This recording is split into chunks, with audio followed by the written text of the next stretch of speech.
everybody, and welcome to the Toku Portal podcast for Kaitou Sentai LupinRanger versus Keisatsu Sentai PatRanger. I am Vashi V, and here with me today are. Decade. The Little King. And Rye. And today we are talking about episode 1. So we open on a classy casino. Strange man is using his glowing belly to rig the roulette table. An unlucky patron decides to go all in, and surprise, he loses and is unable to pay before they, get rid of him. 3 colorful youth break in through the casino's windows. Red introduces them as phantom thieves who vex the world.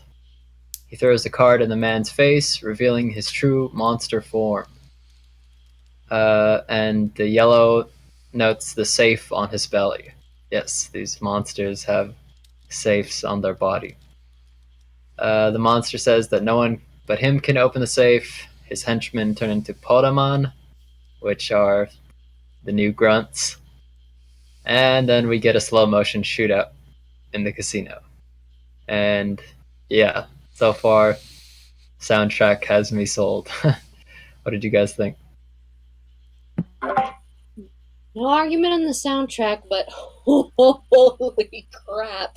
These guys are the shit.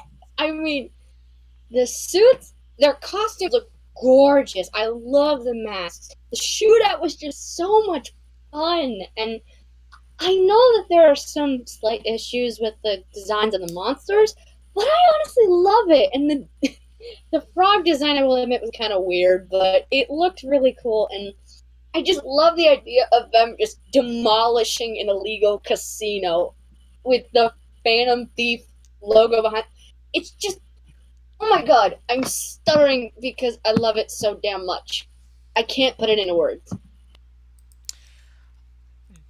This is really great. I don't really care about the saves on the monsters. Like those don't bother me. Uh, Even though they do stand out, uh, the monsters themselves are actually like villains here. They're doing some bad stuff. Like this one was running a casino that he was rigging, forcing people to sell their organs. That's a very morbid thing. The way just the Lupin Rangers bust in just felt very genuine, I guess would be the word. Like, I don't know. It felt like something different. Red, however, Kyrie, I did not expect him to be this type. I expected him to be a more aloof Red. He's more of like if Gokai Green was more confident in himself. That's kind of how I feel about him. Whereas blue is more like, I don't know, blue is more of like what I would expect from a green, and then yellow is yellow.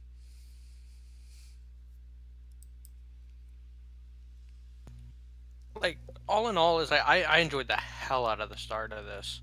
Um, I was taken aback by the monster design because this, like I said, the safe, or I said this before the podcast, the safes, to me, they stick out too much. I mean, I understand that there's uh, an aesthetic to it for the series, which overall it looks good, but I think monster to monster it kind of looks off. And like I said, it's like the villains actually seem like villains. It's like, yeah, we usually get the death and mayhem and destruction that comes with, Sentai villains and all that. It's like, but this one was more of like,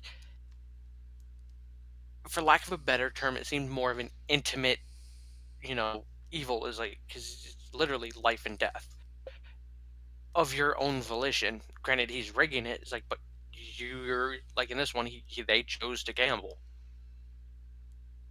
It's like, and it's just more one of those. It's just kind of off-putting, I guess, because they're actually it's just so blatantly wrong and immoral and all that. and is very well done. The Lupin Rangers breaking in, like I saw the scans for like their outfits and stuff like that, and initially I wasn't kind of sold on it, but this has been my issue with several other shows and seeing scans of stuff like that is like, but oh my god, seeing them in motion was just like fucking beautiful. Um, especially during the shootout, that entire scene with during the shootout was amazing. And yeah, like Decade said, the soundtrack is just fantastic. Like with other Sentai, take Key Ranger for example, the monsters attack people and cause a bunch of trouble. But here, the roulette monster didn't actively go out and hunt anyone down. They came to him and got caught in his web. It is just their fault. He's just a criminal. The villains here are just a mafia. Like the closest thing I can equate this particular bad guy to was the Money Dopant in Double, in Kamen Rider Double, or W, depending on which romanization you want to follow. Double It's like in because that. it's shorter. Well, yeah, but it was quite literally just they went to him. He just happened to be a bad guy. It's like in this particular case, they could have gone anywhere to gamble. They just happened to come to him.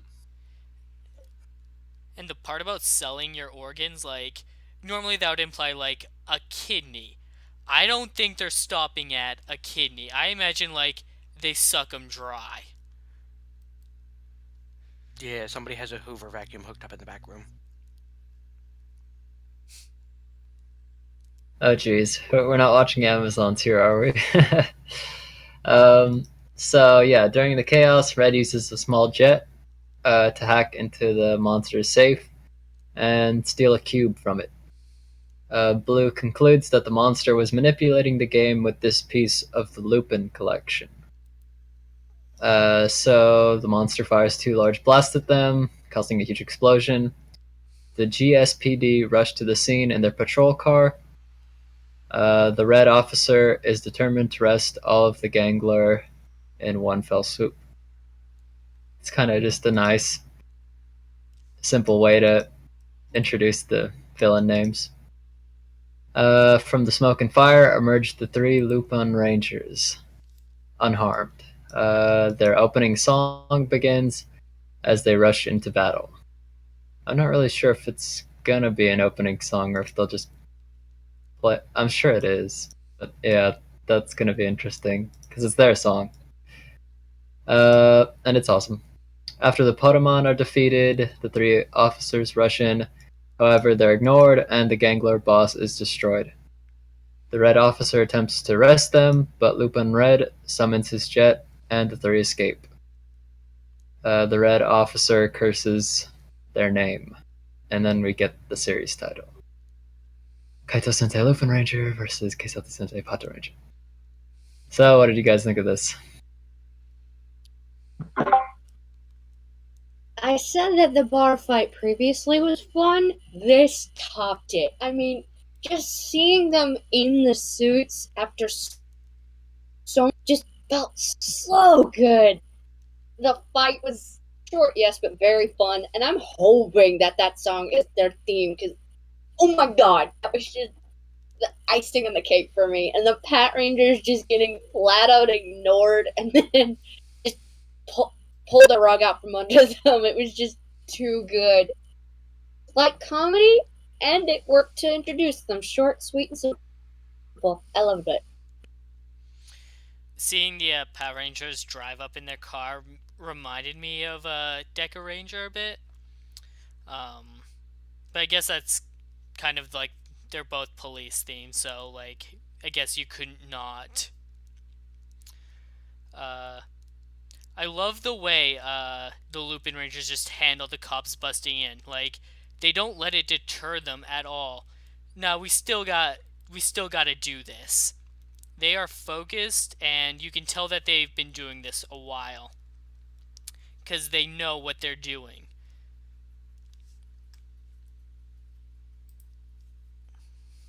like overall, like to me, the one of the best things about this entire setup was right after they transformed, because it did each one individually, and they just immediately were badasses about it. Um, Everything from like firing without looking and the whole 9 yards. Um, and yeah, it's like it showed that the Lupin Rangers are just literally care about is what they're doing. Fuck everything else. We've got a job to do.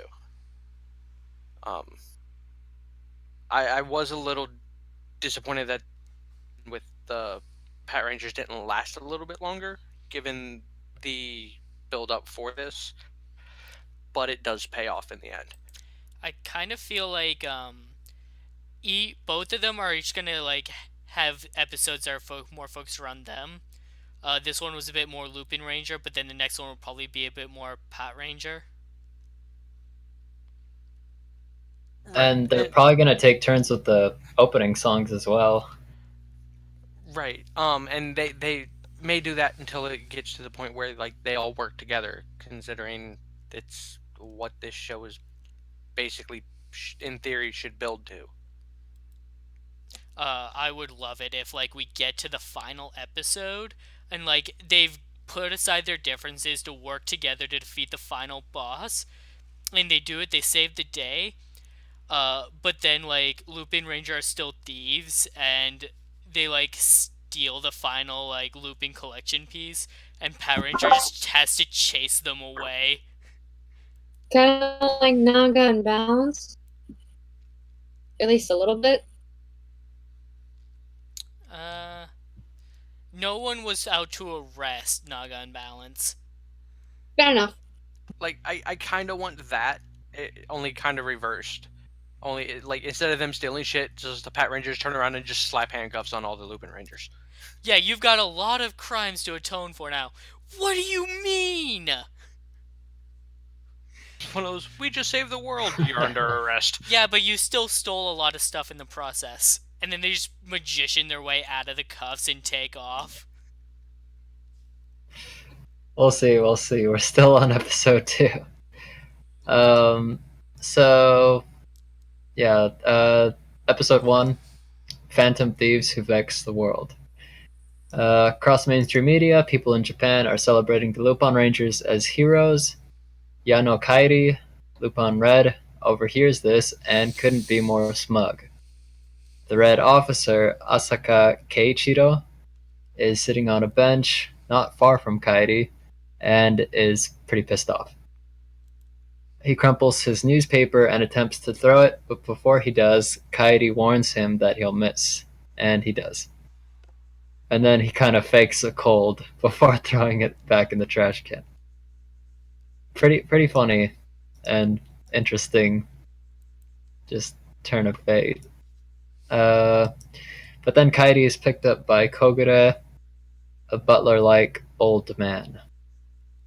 Anything to say on that short scene before I go on? Smug, smartass.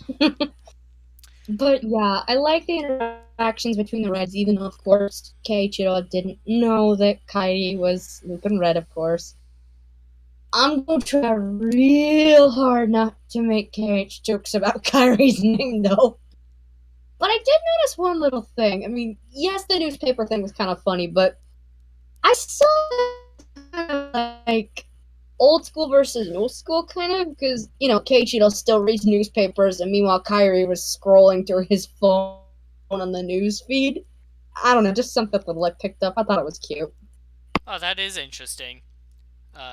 Keiichiro is probably a more old-fashioned type. I also like how Kairi calling him out on the shot calmed him down a bit. Like he stopped and contemplated his situation for a second before making the shot a lot softer than he was going to. And I wonder if Kairi did that on purpose, actually. Like already starting to toy with him. Right. Because this is where I like that how this is starting out with the fact that we all know who the Lupin Rangers are, but the Pat Rangers don't. And obviously, because they showed up untransformed, the Lupin Rangers know who the Pat Rangers are. So it gives that Toya, I know who you are, you can't catch me kind of thing. Excuse me. Bless you, Rye. Um, but it leads to funny instances like this where he's obviously aware that Red's sitting right there, or Pat Red's sitting right there. So, what better way to fuck with him than to literally be right out in the open? He even gave him a big hint too by saying his catchphrase. Right. That and like that add into the whole you've missed your shot or you're gonna miss your shot, which can is a double meaning anyways between you're gonna obviously miss your physical shot of throwing the newspaper, and then you're gonna miss your shot at arresting Lupin Red because I'm right the fuck here and you don't know. Um, it's a fantastic setup and premise. I'm curious as to how long it's gonna last because I was worried with a later scene that was gonna get blown right out the window. Yeah, we'll see. Um, so we cut to Bistro Jureur, which is, I guess, the Lupin Rangers' home base. Yellow, Hayami Umika is busy waiting tables. Blue, Uimachi Toma is cooking and being a smartass. And then we cut to the special global police organization Japan branch. And it's mostly just casual dialogue. Myojin Tsukasa is the pink officer, and Hikawa Sakuya is the green officer. A sharply dressed black man, Director Hilltop, enters the room. The officers salute him, but he's pretty easygoing.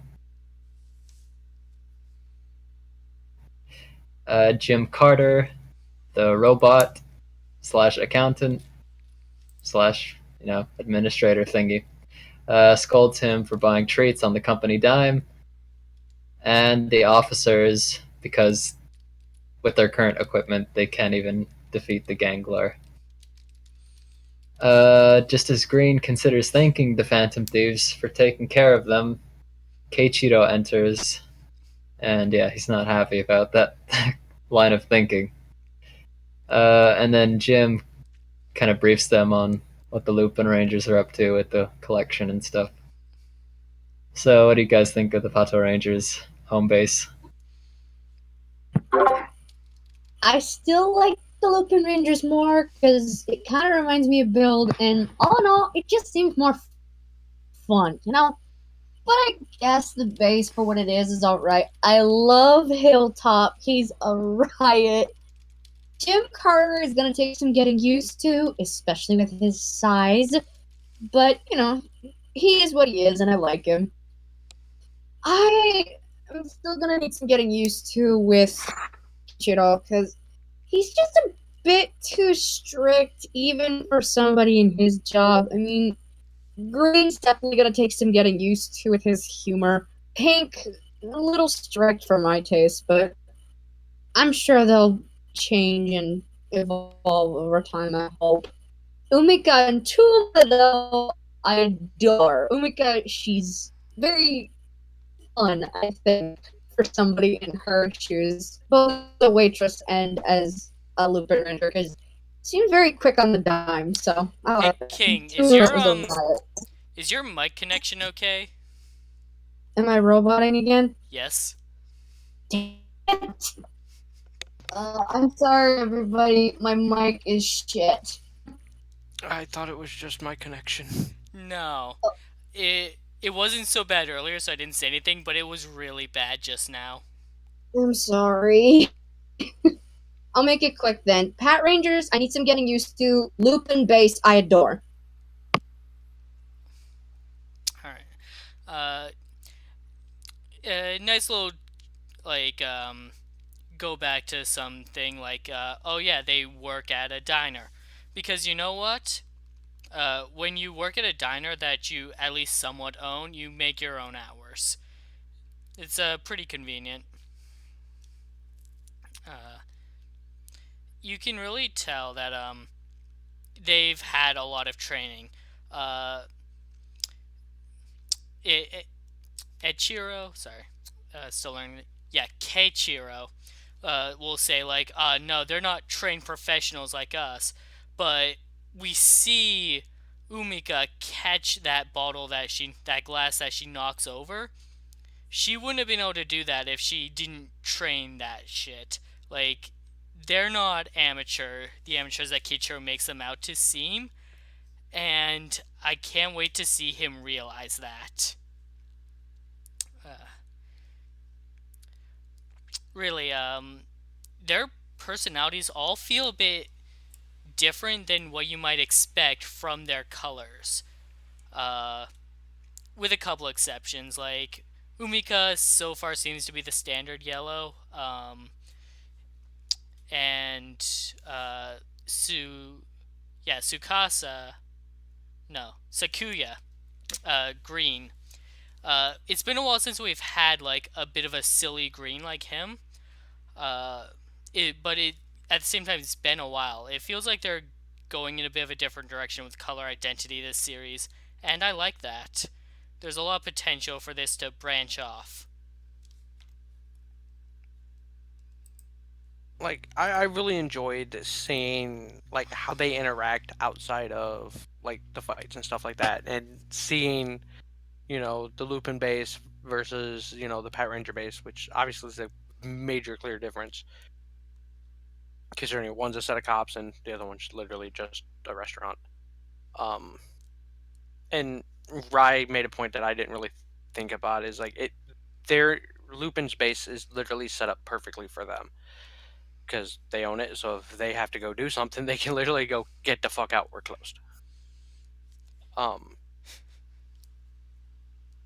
I'm Jimmy Carter or Jim Carter, depending on what translation you have of it, and Commander Hilltop will take a little bit for me to get used to. So Jimmy Carter really a big fan of like the random robot assistant kind of thing. Because that's what threw me off initially with watching Go Onger, with Bomber. Um, Commander Hilltop, because I'm not used to seeing black people in my Japanese shows. It's not bad. I'm just not used to it.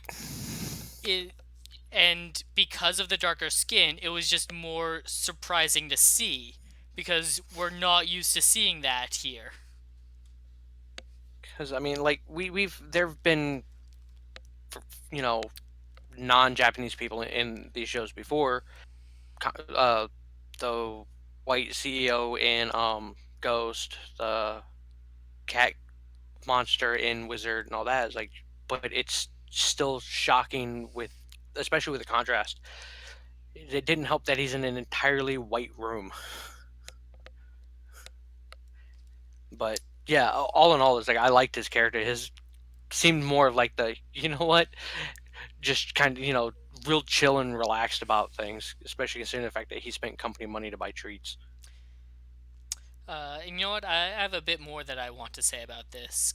Um, Jim Carter, the robot. When I saw him, I immediately thought of the robot from Goseiger, who was just like this random assistant robot that helped them find the monsters. Um, Datus. yeah, Too. he later became a mech assist. And so when I look at Jim Carter, all I can see is he's later going to become a mech assist. He's going to become a giant version Not of that himself far. and join in the giant mech fights. Uh, That or he'll be like the computer With that, system. with that voice actress, I would not mind that. uh, another thing is Keiichiro kind of scolds Sakuya for saying like, well, it's a good thing the Lupin Rangers stopped that illegal casino activity. Uh, but he's kind of right. I mean, no, it was the Lupin Rangers aren't going within the bounds of the law like PatRanger is, but it's still a good thing they put a stop to that. To quote Batman, the Batman series, vigilante justice is not technically justice. And it's Yeah. not.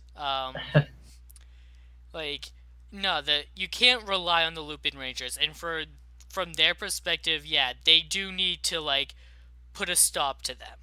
Uh, but at the same time, be grateful for the good things that they do.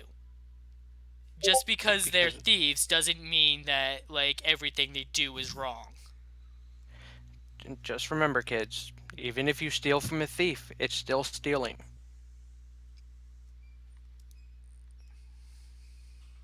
Yeah, I'm sure Keiichiro's hardline stances will get some sort of backstory to them soon. And also remember, even if you're stealing something that literally has your team name in the goddamn name, it's still wrong. Oh, Well, jeez. they named themselves after that shit. That's not fair. Man's got a point. Uh, Okay, so we cut back to Kairi in the limo. Kogure inserts the collection piece they retrieved into a magic book. Kairi explains that the collection is comprised of treasures left behind by Arsene Lupin 100 years ago. just go read Lupin Uh, the Third. Close enough. yeah.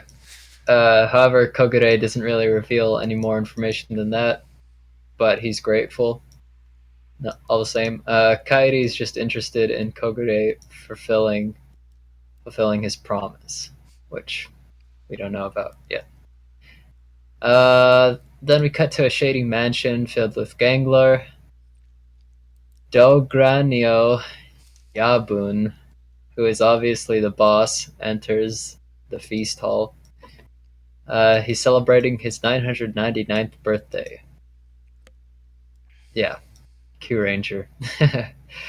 uh, this female monster, Gosh, kisses his hand to Destra's displeasure. I'm guessing Destra's like the right hand man. So Dongranio tells the Gangler how life has grown dull and that he wants to soon choose a successor.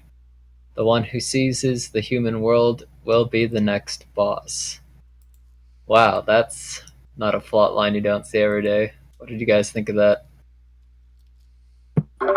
Oh, okay. I freaking love that because the idea of the main uh, goal for the monsters is to become a mafia boss. That is so cool, and I just love like the main boss's design is just so amazing. I love it. Um, I just wanted to touch real quick on seeing the Lupin collection for the first time. I don't know how many of you might have seen it, but there was a posted a while back of what parts of the Lupin collection seem a little off. Apparently, there are a lot of like reused like pieces from toys. Like I think there was I want to say Q Bat from Duoger. I know I saw the camera and the morpher from Go Busters. I think the communicator from Kyoryuger was in there.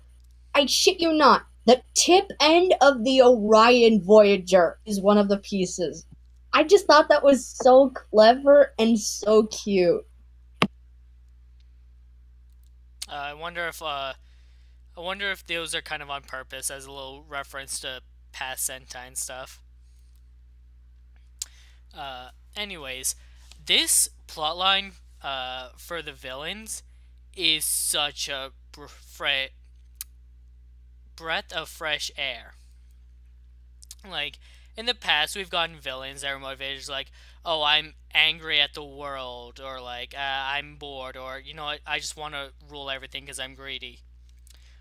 This whole, like, nah, I'm tired.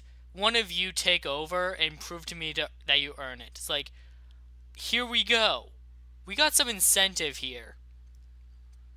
Uh, and I'm very interested in seeing like the different members make and break alliances with each other over this.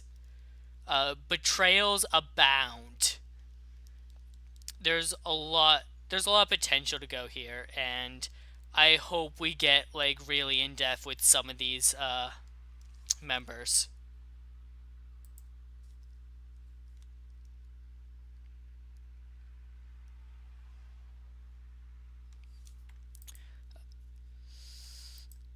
Hold on, everybody. Vashi's mic does not seem to be working. Uh, I can move on and let him go yeah. over his thoughts once he gets back. So let's see. Kogure provides Kairi with the next target. This monster is a jewel thief and an arson who uses a lighter from the collection to just burn his stores down. Kairi and Toma slyly rush the customers out of the store. And yeah, then after they go over the plan, we get a really snazzy break-in montage with cool stunts. Way to go the extra mile, because that was pretty damn awesome. However, the Gangler boss notices them and attacks. The LupinRangers fire back. Jim alerts the officers. Hilltop gives the officers new equipment before they deploy, but we don't see what those are. Thoughts? Yeah, I love the break-in montage too. It was very cool. It was fun, and it was actually kind of practical too because it feels very. Hi, Vashi. Sorry. It feels very practical, like the classic throw dust at the laser sort of thing. They were caught in the vents because she got freaked out by a spider. It felt that much real and made it even better, in my opinion. And I'll know what the PatRangers get, but we won't see it till later. But again, that's for later. I liked seeing them prep up for their mission, putting on their disguises, burning the evidence of their target, uh, and then yeah, the little like almost Mission Impossible kind of entry point actually gave me a bit of a Go Busters feel. Uh, Yellow was going to say Yosha Lucky when they got to that clearing before she was cut off. I'm glad that he heard them in the vents because they actually made a lot of noise when she saw that spider. It would have been stupid if they're like, "Ah, good thing he didn't hear us." Vashi, can you talk yet? I can now. All right. So going back to the point about the ganglers. Like that was a nice, unique storyline because like typically we just get the whole, "Hey, I'm the villain. Go do whatever you're supposed to do." To for my amusement, I guess, for 90% of it. But to have it literally be, you know what? I'm too old for this shit. So fuck it. Whoever does, X gets to take over. It's like it's unique, and I actually kind of like it. Because it is different. I mean, there have been later on in series. There's been where like the son or whatever has tried to, for lack of a better term, usurp. Uh, but this is just a lot cleaner and nicer and all that, and I fucking love it. That, and I love his design.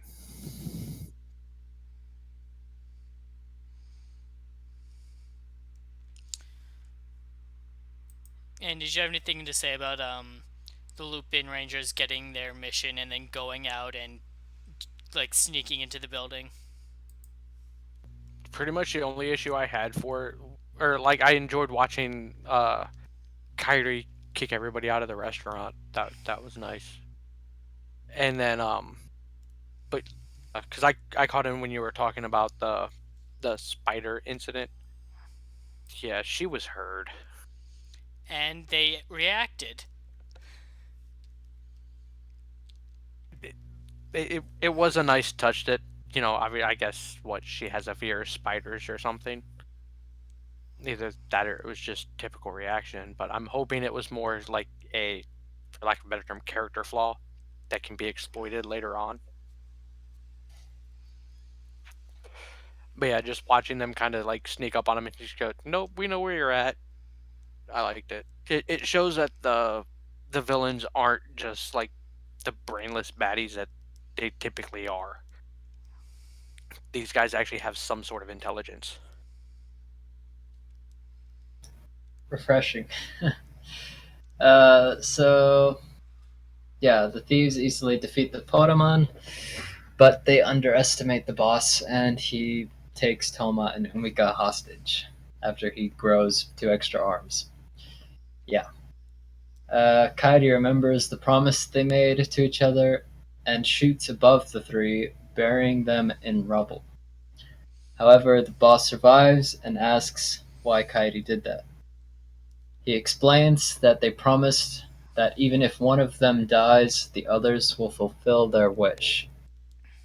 However, Toma and Umika save themselves at the last second this time by shooting through the floor.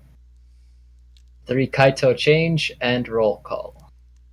Holy crap. I love the Henshin sequence and their poses and the suits. It's awesome. Thoughts? You will get no argument out of me, Decade. I adore everything about their transformation. The roll call, the sequence itself, it's just so much fun.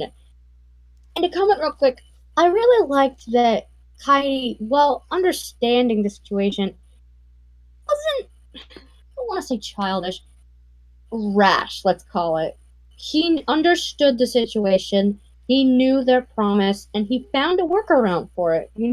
He has so much faith in them that they're able to save themselves from being buried alive. That is awesome. And it just shows, I think, the connections between these three, because at this point we don't know how long they've been together. So to feel the faith that and trust that these three have in each other to carry on their wishes, keep each other from dying without, sacrificing pride or strength, I feel shows so much in so little actions, and I love that so much. When that flashback of the promise that we haven't seen happen, I was like, it feels too early to be getting this. But then I realized we're not starting at the beginning of the story for LupinRanger. PatRanger, yes, but for LupinRanger, they've been at this for a while. We're jumping in the middle for them. Uh, so I feel like when we learn why they're actually like agreed to do this, it's gonna be heavy. I do like his cleverness in like, well, if I shoot at the ceiling, he'll let go of them so he can defend himself. Uh, exploit the enemy's own like will to live over like his desire to screw everyone else.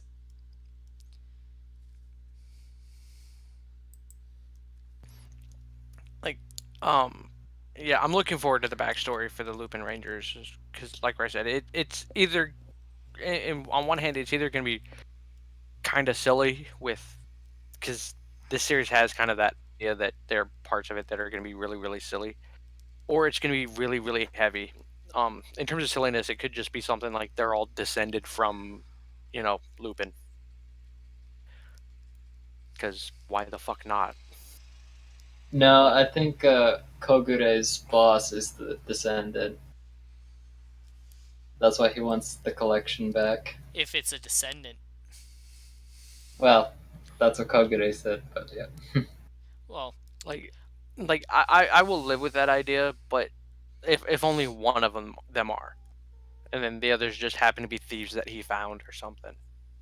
Um, I do like the aspect of kind of like how King put it, that he trusts them enough to be able to take care of themselves and get themselves out of a situation. But at the same time, it's also that I've got a job to do. If you die, you die. You know, it adds to the whole poignancy of y'all signed up for this. This is the risk that was given to us, rather than it just be, the typical, oh my god, I have to save them kind of thing. It's more, nope, I have a job to do, and that's getting this shit back. and Um, and that was it a it adds huge. weight. Go ahead. I was gonna say, and that was a huge gamble he took. Right, because there was a, like, typically in this type of instance, like you said, the bad guy would shove the other guy, his hostages away so he could survive. That's the standard in a situation like that. Is like, and the fact that the Lupin Rangers were aware enough of how to get out of the situation. It shows quick thinking on both of their parts, and like I said, it's like it's just, it adds poignancy and weight to the decisions that they're making going into these fights. And the fact, I did like the fact that the Gangler wasn't just relying on the Lupin collection. He can actually fight himself too.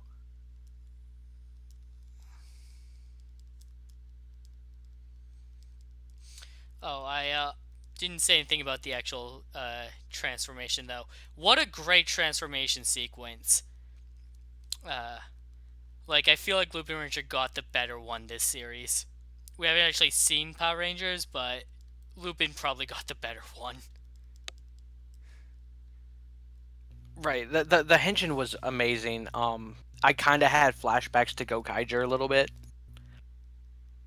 but yeah, just like the suits basically appearing on him and the cape flapping out behind him, was just awesome. Honestly, I And expected them to just wear top hats. yes, I kind of did too. As I did like the fact that they kind of made a reference to the fact that their visors are basically just the hat. I did like the nod to that, and the fact that he kind of red shifted his a little bit. Quintavis Lockhart says, "Base. I'm not sure what you mean."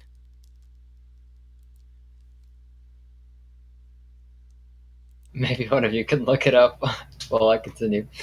Uh, so yeah, then they fight, and holy crap, that fight was amazing. The camera work was just like early X8 on steroids. So much GoPro stuff and just fun shots. It was so much fun. But before the Lupin Rangers can finish the monster, they are stopped by the three GSPD with VS Changers. Kaidi can't believe that they have pieces of the Lupin collection. So the VS Changers are pieces of the Lupin collection? What the heck? The three Keisatsu change into Keisatsu Sentai PatRangers.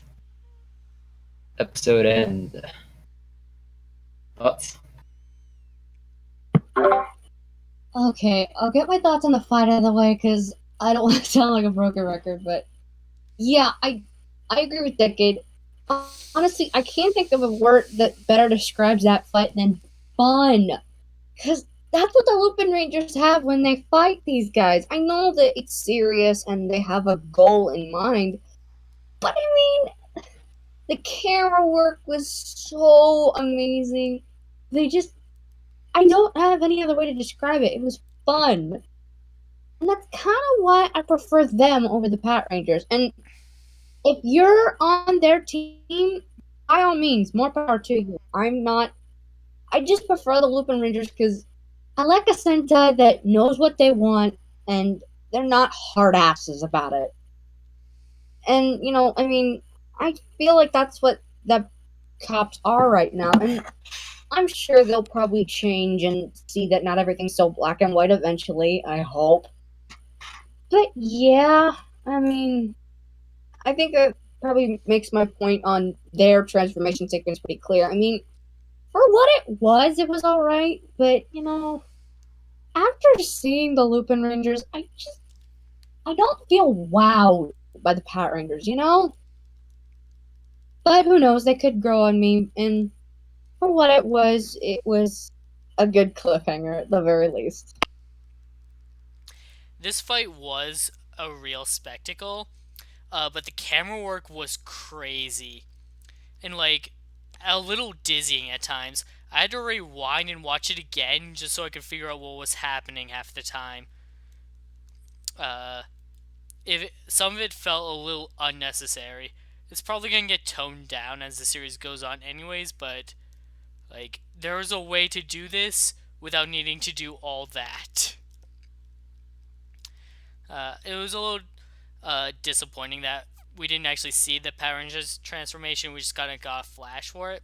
But I can understand. This episode is more about Lupin Ranger. We're probably going to see what they actually transform, what their actual transformation looks like next episode. Uh, Other than that, this was a great cliffhanger to leave off on. I like that there was no forced mech in the first episode. I like when Sentai just work up to it. Uh, Ease us into it. Introduce the characters first, and then get to the giant robots. It feels less like they're trying to like rush and sell toys, and more like they're trying to tell a story.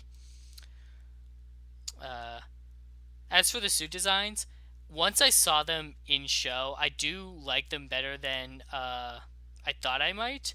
But yeah, Power Ranger definitely has the worst suits. They do not look as good as Lupin Rangers.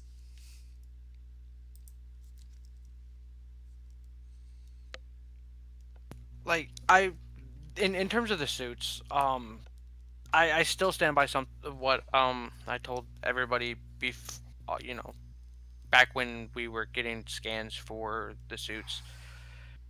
I think the Pat Ranger suits would be better off from if the colors were swapped to where the solid color, like the color was the more mainstay of the suit rather than just an accent. Um, I am looking forward to seeing if their actual transformation sequence is identical or different to the Pat Rangers, considering the fact that it's using the same device. I kind of hope it's different, um, to kind of add to the whole versus thing. Um, I'm still confused about the Lupin Rangers weapons though, because they have Uh, the gun and then that weird fucking sword thing. I don't know. I was I, it looks like a mix between like a staff and a fucking keyblade. Um, Again, no, really hard to hold back on the jokes for that one. but overall, like it was a nice fight sequence, and like I said, it or like Rise says, like it was kind of filmed. I want to say kind of hectically, but it was very well done for how they filmed it. Um, and the fact that it's a slow build up to the actual um like to the mech fights and everything else is like because when this episode ended for me is like I kind of forgot that it was the end of the episode. It felt like it'd be the middle of the episode because the monster's not been defeated once. There's no mech fight. This was part I, one. yeah, it was part one of two. Is like rather than them just dumping everything on to it in one episode trying to run out toy sales. Um, I'm ultimately for now I'm waiting on the explanation of the actual because I forget the actual name of it, but the actual transformation device. VS Changer. Yeah, because of the fact that it's clearly part of the Lupin collection because it's clearly stated by I think it's blue. Um, I was disappointed that they missed two good jokes for this series. Well, they didn't miss two because they kind of ran with one of them. For the Pat Rangers with their roll call, it's Ichigo, Nigo, and Sango, Mm-hmm. which is a tie-in to me for me to Deca Ranger, who was 1, 2, 3, 4, 5. Despite the fact that they call them by colors, when they did their roll call, it was 1, 2, 3, 4, 5. I kind of like that. I wish that the they would have done it differently, where it was Pat Red, Green, and Pink, and then the Lupins were numbered, because then you would have easily had the Lupin the Third joke. Ah ha ha ha ha. I really liked the Lupin series, so the fact that this even remotely has any tie into it whatsoever, I'm wanting any type of connection and joke made to it. I actually don't know anything about Lupin the Third.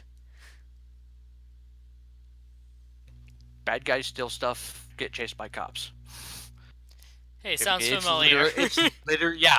That's why I said I literally want every fucking comedic little fucking joke that they could make towards Lupin the Third. If a video game can do it, this can surely fucking do it. Which game? Um, the Dot Hack series. Oh, I want to play that. Oh, I want to play those. I'm so upset They're, that like the GU series is getting remade, but not the original. oh yes, the original would be so much better with better controls. But there's literally a character in at least GU. I want to say he's in the original series too. That every time he's on screen and says his name, it basically does the Lupin the Third, because it's like his name is whatever the third, and it goes the third, just like they did with the Lupin the Third. I thought it was hilarious. I want them to do that in this series at some point.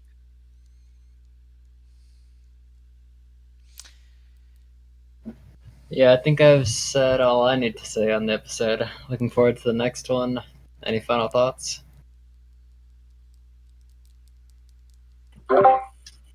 I am Team Thief all the way, and I dare you to try and convince me otherwise. If you're on Team Pat, more power to you, but damn it, I cannot wait to see what's coming. This was a great first episode. I have to say it was much better than Kyuranger's first episode, which felt like it was 3 episodes shoved into one, with just rushing everything. This episode actually took its time, established some of the characters, and then saves some of them for more establishment later, while still giving them all the screen time they need. Uh, it works really well. Last week, when we talked about the finale of Kyuranger, we got a comment from Atoro who said, if the name is too much, we could just abbreviate it to Lupat.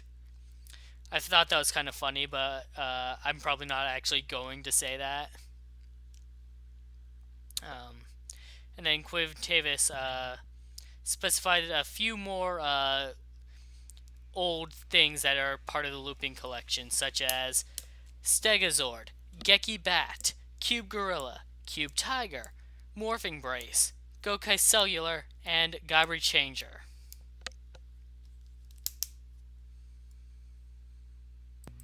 I'm hoping that they're adding into the fact that they may bring these characters back beyond just being a nod to them, because Lord that would be Almighty, awesome. I hope. That'd be one hell of a movie. Hey, I mean, they've Well, already teased the poster for the team up. You never know. but I just don't want to see Cube Gorilla. I don't want to see a suit that looks like it's stuffed but full of packing peanuts. Um, but yeah, for overall for a first episode, this one was fantastic and much better than Kyuranger. It's not. Unfortunately, it's not that hard to find a first episode that's better than Kyuranger, because almost all of them are better, save for like Ninja, because that entire. Ranger also Um, had a rough first one. but it still wasn't bad. It, It still gave enough to flesh out the characters. yeah. Whereas I, literally Q Ranger did nothing and went, "Hey, here's Lucky riding a meteor." I still can't believe people were calling that episode par for the course on first episodes. Like, This honestly, this episode was closer to par for the course. yeah, this one was great. I'd say it's probably like a bit up like better than par. Right? Is like because it did enough to flesh out not only each character, granted not much, just enough to give us an understanding of their characters and whatnot. Fleshed out the bad guys, or at least the main baddie, rather than just going, "Hey, here's just the asshole for the series. Enjoy." Um, it's like for me, it's hard to like get my hopes up to or to speculate or hope where a series is gonna head if they do it. If this series starts off really well, it's like because like with this, it can literally directions. But I'm okay with that because the series started off as strong as it did. With Q Ranger, there was only one way that that series could possibly go, or two ways that that series could possibly go. It could continue to suck or get better. Um, I'm hoping that this series in no way takes a dip. I hope this series stays at least where it was at with this episode, but I want to see him to get better and better. Given that everything that before this series and everything that this series is doing in terms of being unique, I fucking love it and I can't wait to see more.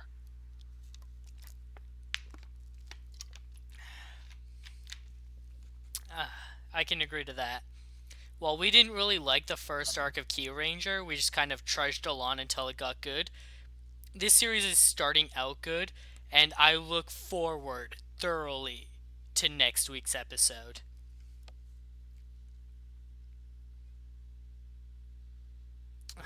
Agreed. Well, I think that pretty much wraps up our podcast for the week. Thanks for listening, everyone. Adieu and later, taters. We'll see you next time. We'll see you guys next time. Thank you guys for checking us out. If feel free to anybody who's interested in Kamen Rider or pretty much just listening to us ramble, check out tomorrow for the Kamen Rider Build podcast. If not, we will be back next week with episode 2. Thank you very much.